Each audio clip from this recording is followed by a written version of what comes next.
आपका अपना channel India A1 news, जो रखे आपको A1। सभापति महोदय, अभी विद्वान हमारे सुधांशु त्रिवेदी जी ने जो अपना भाषण दिया वो मूल रूप से उसी विचारधारा पर केंद्रित था जिस विचारधारा से वे आते हैं।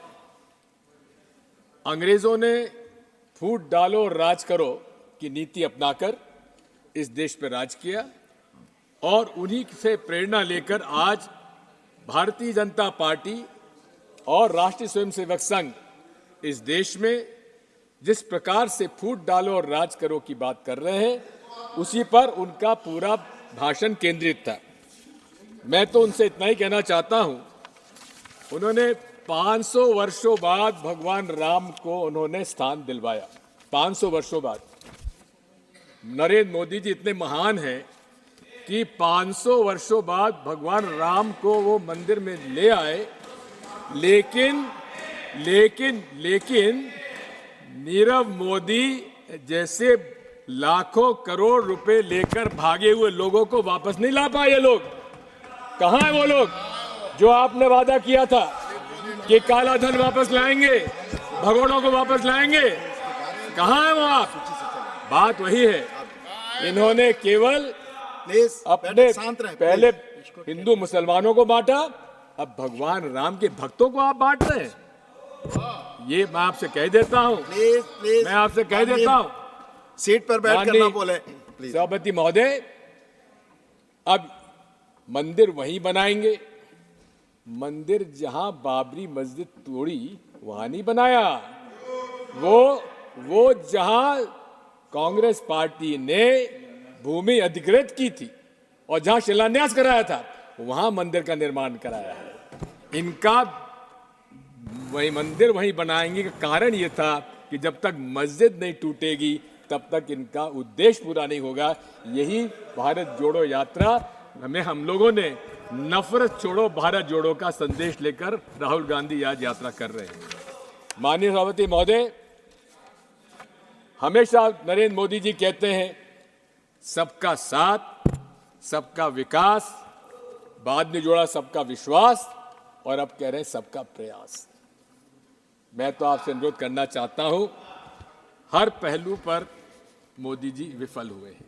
हां, इन्होंने बहुत सारी सफलताओं का उल्लेख किया है, लेकिन वो सारी योजनाएं जिन पर ये सफलता का श्रेय ले रहे हैं, ये सारी योजनाएं कांग्रेस पार्टी के द्वारा प्रारंभ की जा रही योजनाएं थी जिनको अलग अलग नाम दे दिया गया। जनधन की बात की, जनधन का नाम बदला गया, लेकिन छोटे छोटे खातेदारों का खाता खुलवाने की शुरुआत कांग्रेस पार्टी ने की थी। मैं आपसे कहना चाहता हूं कि ये बात सबका साथ, सबका विकास की बात करते हैं, लेकिन सर ये कुछ का साथ, कुछ का विकास और कुछ का विश्वास, इससे ज्यादा नहीं बढ़ पाए, क्योंकि ये बड़े नतीजों की बात करते हैं, 200 पार, 300 पार, लेकिन प्रतिशत वोट 40% से कम आते हैं। इसलिए कहां से कह दिया सबका साथ, सबका विश्वास? विश्वास माननीय सभापति महोदय तब होगा जब इस देश के हर वर्ग, हर धर्म के पालन करने वालों लोगों का ये विश्वास अर्जित करेंगे। इन्होंने डॉक्टर मनमोहन सिंह जी के बारे में एक बिल्कुल असत्य बयान दिया है। उन्होंने कभी नहीं कहा जिस बारे में इन्होंने उनका उल्लेख किया है। मैं आपसे कहना चाहता हूं, नरेंद्र मोदी जी के 3 ब्रह्मास्त्र हैं, 3 हथियार हैं। पहला अस्त्र है ईवीएम, दूसरा हथियार है धर्मांधता और तीसरा हथियार है ED, IT, CBI, NIA. Bharat विश्व का सबसे बड़ा लोकतंत्र है, मदर ऑफ डेमोक्रेसी कहा जाता है, लेकिन सफल लोकतंत्र के लिए निष्पक्ष माननीय चुनाव आयोग आवश्यक है। आज मैं आपसे कहना चाहता हूं कि लोगों के मन में एक ईवीएम के बारे में विश्वास कम होता जा रहा है। प्रदर्शन हो रहे हैं, 28 पॉलिटिकल पार्टीज ने कुछ प्रश्न चुनाव आयोग के सामने रखे। नरसिम्हा जी हमारे बैठे हुए, इन्होंने खुद ने किताब लिख डाली थी मैं आपसे कहना चाहता हूं कि क्या चुनाव आयोग का आज व्यवहार निष्पक्षता से है क्या? 28 राजनीतिक दलों ने उनसे मिलने का समय मांगा। 6 महीने में माननीय चुनाव आयोग को 28 पॉलिटिकल पार्टी से मिलने का समय तक नहीं मिला। हम ऐसे चुनाव आयोग पर कैसे भरोसा करेंगे? मैं आपसे कहना चाहता हूं कि एक तरफ जहां उच्चतम न्यायालय ने अपना सुझाव भेजा कि चुनाव आयोग के सदस्यों के चयन के लिए माननीय मुख्य न्यायाधीश उच्चतम न्यायालय के उनको भी उसका समिति का सदस्य बनाया जाए, लेकिन प्रधानमंत्री जी को रास नहीं आया और उन्होंने यहां से बिल पास करा लिया जब सारे विपक्ष के संसद सदस्यों को उनको उन्होंने निष्कासित कर दिया था। और क्या किया कि प्रधानमंत्री जी के अलावा प्रधानमंत्री जी द्वारा मनोनीत मंत्री भी उसका सदस्य होगा। इसका मतलब कि 3 सदस्यों में 2 जब प्रधानमंत्री जी द्वारा होंगे तो उससे क्या उम्मीद की जाए? और यही नहीं है, आज ये बात साफ हो गई है कि बीईएल के अंदर 4 डायरेक्टर्स, इंडिपेंडेंट डायरेक्टर्स की नियुक्ति किनकी हुई है? भारतीय जनता पार्टी के लोगों की। सभापति जी महोदय, हमारी मांग क्या है? आज कंप्यूटर साइंस इतना आगे बढ़ चुका है कि हमारा जो मकसद है वोट डालने का, क्या वो उसका निर्णय हमको मिलता है क्या? आज सॉफ्टवेयर निर्णय करता है कि आपको मशीन क्या नतीजा देती है। हमारी मांग क्या है? हमारी मांग यह है कि माननीय चुनाव आयोग को वो सॉफ्टवेयर पब्लिक डोमेन में लाना चाहिए। हमारी क्या मांग है?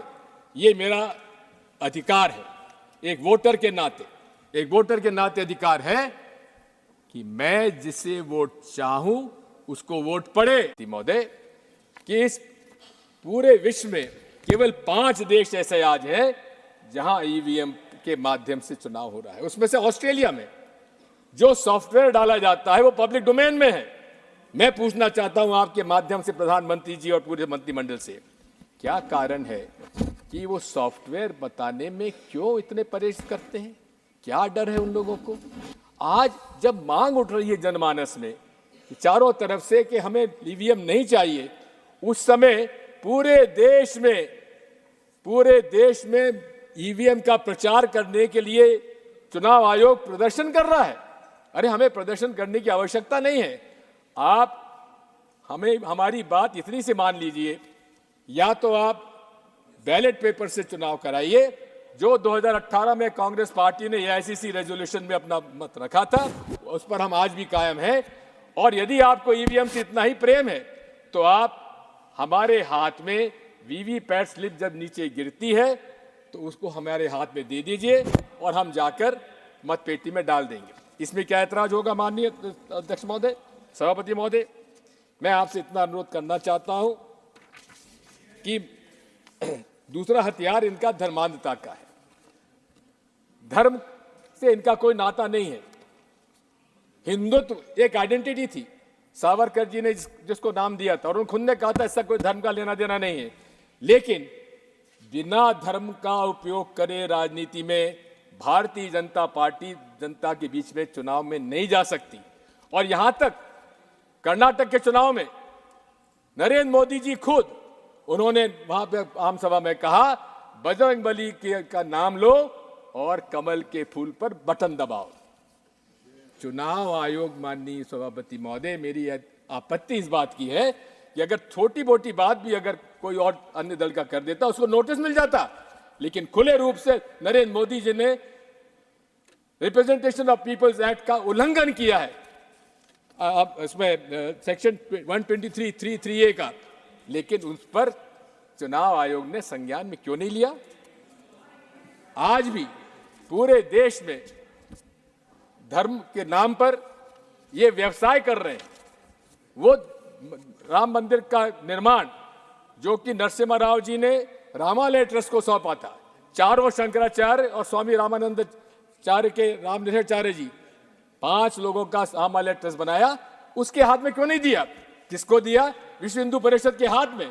और विश्व हिंदू परिषद के हाथ में देकर निर्मोही अखाड़ा जो पूरे तरीके से 10 मिनट नहीं 5 मिनट तक हो गए। जो हमारे पास सूचना थी वो 10 मिनट के लिए। सर देखिए, आपने देखिए मेरी इस बारे में सर मेरी आप 5 मिनट का समय और दीजिए। 2 बातें मुझे और करना है। आपको 5 मिनट दिया गया था, ऑलरेडी 10 मिनट हो गए हैं। 5 मिनट समय तय था आपके लिए। सर देखिए बात यह है, आप कौन बात यह है हमारे अब कोई समय ही नहीं है हमारे लीडर ऑफ ऑपोजिशन का समय हमारे इसमें नहीं रखा जाना चाहिए, जो यहाँ क्योंकि वो उनका अधिकार है। अभी जो नियम तय है उसी के अनुसार चलेंगे। प्लीज आप कंक्लूड करें। मैं आपसे कहना चाह रहा था कि पीपल्स रिप्रेजेंटेशन एक्ट का वायलेशन हो रहा है, उस पर कोई संज्ञान में नहीं लिया जा रहा है।